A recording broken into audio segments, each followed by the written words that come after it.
Taurus, girl call.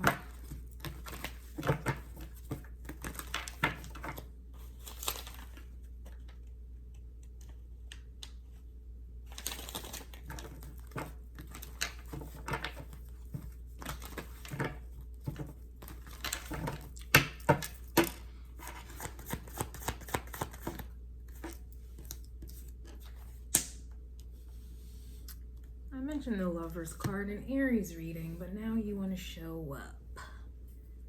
All right. This is not about a relationship, lovers. No, this is about you versus you. Masculine, feminine energy that we all embody as within and so without. Right, there's a snake here as well, so this is definitely also about occult knowledge, hidden knowledge, ancient knowledge for that matter as well. This is alchemy as well. Divination, spirituality, could also be witchcraft here as well. Day and night. Did I say that's already masculine, feminine energy? Yeah, I did. You also have heart chakra energy as well.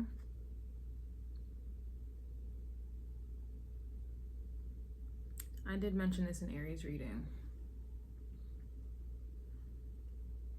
This is also opposition. The Lover's card is opposition. Okay, the sun and the moon are opposites, and so it does make a whole. But a lot of times,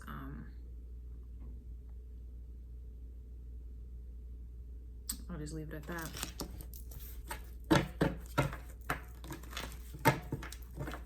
I'm just getting an energy where you defeated your biggest opposition, which essentially is yourself, a part of yourself, a part of you that was lying dormant for whatever reason, whether that be you suppressed it, denied it, refused to acknowledge it, refused to train it,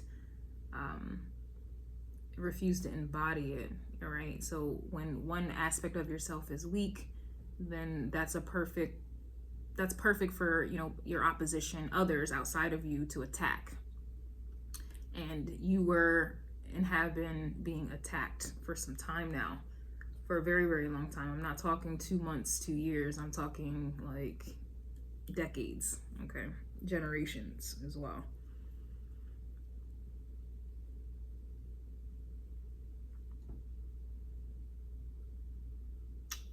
The fact that this is also coming up in your energy, you ruling the second house of our values, traditions,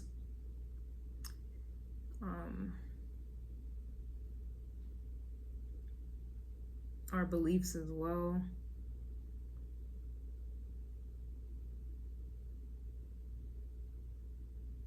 I don't know why I'm drawing a blank. Finances, luxury, comfort, overindulgence, can even be laziness as well, but more so about our values and our traditions and our beliefs. That's what you rule. The fact that this is coming out, I don't know, there was just a disconnect. All right, there was definitely a disconnect here. And then you're exalted in the moon. When I think of the moon, we have the suppressed version of the moon, which would then be Lilith territory. So this is also kind of going back.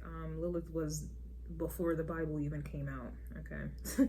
So this is before, this is also religion here as well.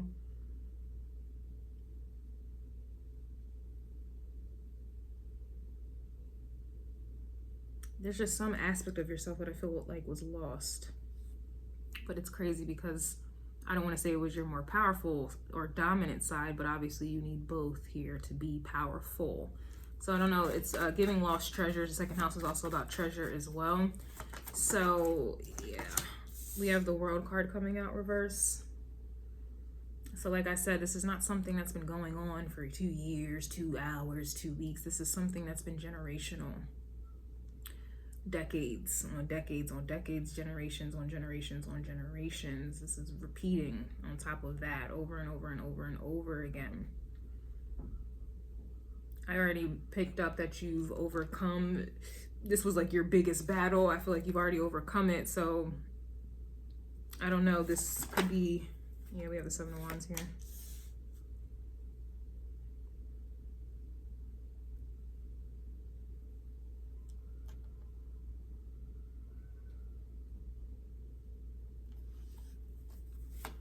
you see, it's like these little oppositions trying to come for you, but you've already made it to the top of the mountain, and you have a special wand. So it's like you've found your wand, your power, your treasure, like something that belongs to you. A demon came out in Aries reading, and it was the demon Raum, and he is the stealer of the king's treasures. Amongst other things, he destroys reputations. He tries to reconcile enemies, not reconcile in terms of enemies become friends or enemies become lovers. No, enemies. And then Seven of Cups was coming out, casting an illusion that enemies were actually friends, or friends were, you know, like it's an illusion. It's talking about some reconcile. Like this is like you sleeping with the devil, but thinking that it's a friend, or it's, you know, like it was just a lot of illusions happening here, right? You know, where you were being possessed or attacked. You can really only attack from the inside out. That's the best way to get someone. So it's you had people close to you, family, friends, even people inside your body that were attacking you from the inside out, because there was a part of you that was lost or weakened, for that matter, here. And then it's kind of like now you've made it to the holy mountain. Like you're at the top here, and then here are these little crows, these people, your oppositions, they can't reach you. You're too high up. People in the world, it's the world here reversed. It's still the collective, but it's you're out of the rat race. You're out of a cycle. You've overcome something. You've gotten out of it, and it's like you see little stragglers thinking that they can still get to you, but they just can't. Okay, it's people just can't get to you now. It's almost like, I don't know, some of you may have like Neptune in the second house maybe, or Uranus in the second house, but it's like an outer planet where people, the collective, can't access. They can't get to your second house energy, where your treasures are, where your money is, okay? You know, what is rightfully yours, what you've worked for. The second house is what you work for, right? A lot of people have been taking, this is also your self-esteem. Can't believe I forgot about that. A lot of people have been attacking your self-esteem as well. And with that, you know, energy is money, money's energy. So if your energy is being attacked, then you're not able to manifest money in anything. You're not able to manifest whatsoever. So a lot of people in the world literally have been attacking your second house, but now they can't access it. It's too far up. You're too high up. It's kind of the vibe, which is interesting because we do have Jupiter in Taurus according to Vedic astrology. Interestingly enough, we have the Nine of Pentacles here and the King of Wands now. These two cards actually came out reversed in Aries reading. And it's funny because these two cards came out reversed in Aries reading, but it was attached to the Devil reversed. Or really upright. I think the Devil came out twice, but it was attached to the Devil. Now the energy is attached to the Lovers, and it's upright. The Lovers and the Devil card, they are one of the same. They're just vibrating on a different level. They have different missions, but they are essentially one of the same. Very similar, but very different at the same time, which is, again, a polarity.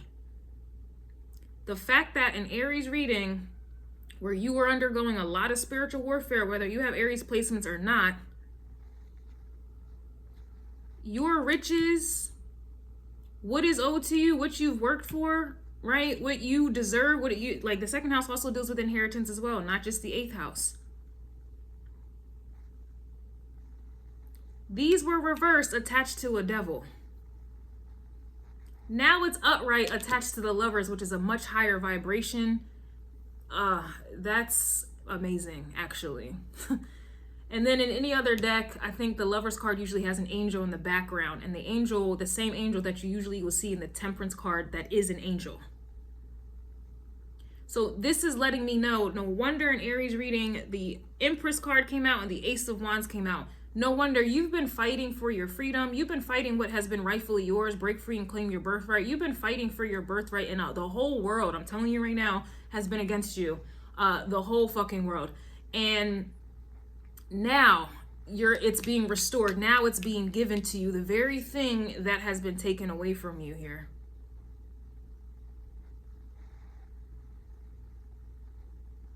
This is like redeeming. Because I think the Devil Raum also destroys people's reputations and cities. And usually cities is where you come from, right? Where you are born, where you belong, right? It was destroyed. It kind of reminds me of Sodom and Gomorrah, a city being destroyed. And you looking back and turning into stone, you being stuck in Capricorn energy. Stone is Capricorn energy. Stone, Capricorn is also the devil card as well, right? We also have Pluto in Capricorn at the moment, and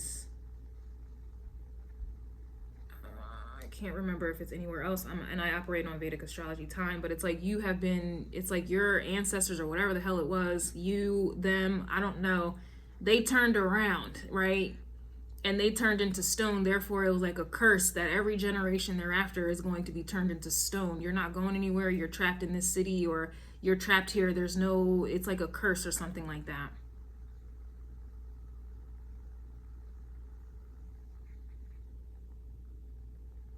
I don't know. And then here's the king with the crown, Leo energy. And that very Leo energy, again, was taken. It's like your kingdom, you being dethroned, you being defeated, and then someone takes over your kingdom and then turns you and your family or your generation into slaves, and then it's a curse.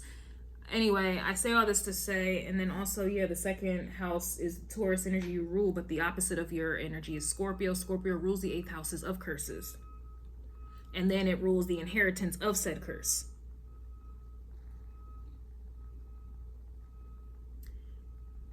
I don't know, man. I just feel like you have redeemed yourself. You've redeemed your bloodline, if you want to take it there. I will leave it at yourself, because a lot of people, this is going to go above people's heads.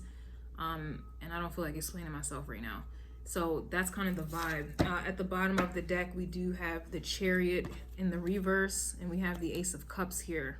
Page of Cups as well. And this, I was also getting like Muslim vibes, but this is like the giver of life with the Ace of Cups. This is also the Holy Grail. And then you're born out of that Ace of Cups. Page of Cups is here as well. You're born up out of it. Like, it's also giving strong Pisces energy as well. Queen of Cups. You see, this is very interesting, which is Cancerian energy.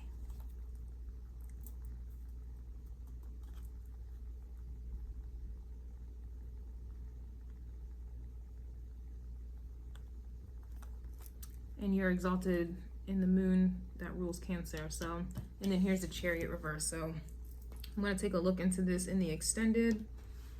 Link will be in the description box below. YouTube members or Patreon.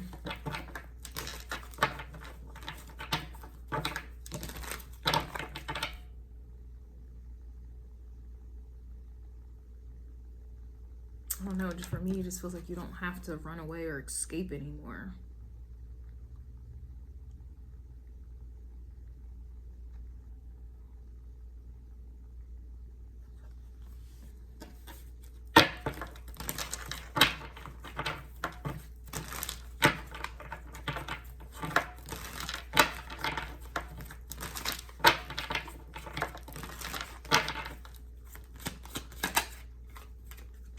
You are new to this journey, but stay true to it. Only the strong survive. Aries is the journey. And clearly, if you're here, whether you have Taurus placements or not, Aries placements or not, the strong survive. And I can see that you have survived. And if y'all saw that reading with Aries, especially the part 2 version, it's 42-minute long video, just the part 2. I have never seen any type of spiritual warfare like that in my life. Like, never.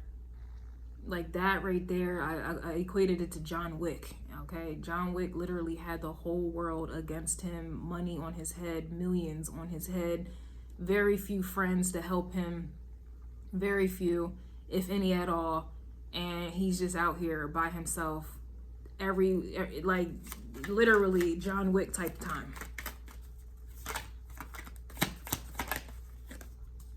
Okay, you will see black and or white cats more frequently. They're here to protect you from ill spirits. So this is insinuating that there are ill spirits around or have been.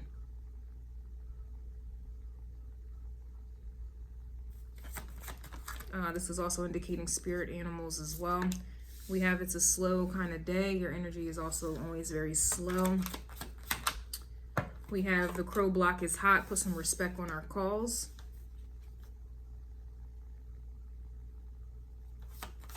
We also have Mercury and Venus retrograded, which is also, it's just indicating a slowness of energy. We have, is your glass half empty or full? We also have tropical astrology coming out. And lastly, we have, it's divine time for you to be silent, move in silence. So I do feel like you are making moves here, Chariot energy, but it's in silence. That's probably why it's coming out reverse too. And then other people feel like you're not doing anything. And that's also probably what the slow energy is indicating as well. Now, considering Jupiter is in Taurus, according to Vedic astrology, this could also just be indicating that you are obviously being blessed here. But it's like coming in very, very slow. I guess is some type of protection for some reason. Or it has been coming in slow due to this kind of spiritual warfare that you have been under, okay? Fighting whatever else have you. That's why it's very important for you to move in silence at this time. I don't know if something is happening. Something already has happened. Yeah, we've come to warn you and prepare you of a physical death.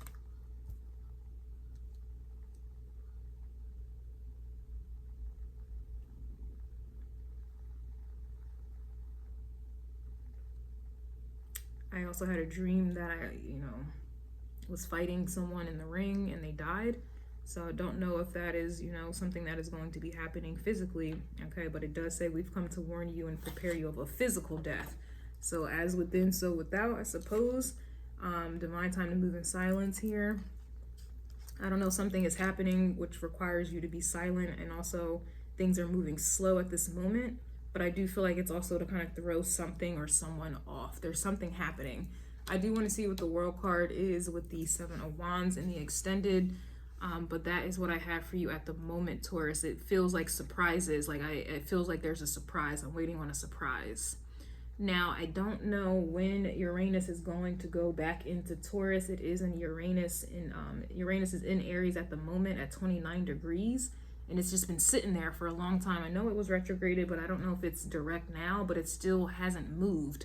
So there's something I'm waiting. It feels like I'm waiting on something. It feels like the ball is about to drop or something is about to shake. I feel like it has to do with Uranus energy. Granted, Jupiter is in Taurus right now, but that's for everyone to see, right? It's like there's like something that is owed to you and it's there, but it's like I'm still waiting on a shaking. I need it to like shake free. Like there's something very unsettling about your energy. It's kind of like the calm before the storm, or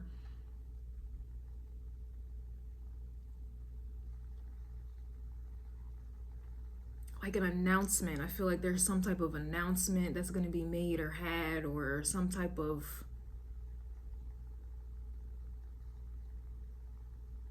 I don't know, it may have something to do with physical death. Like something feels like I'm waiting on something here, like a ball to drop, or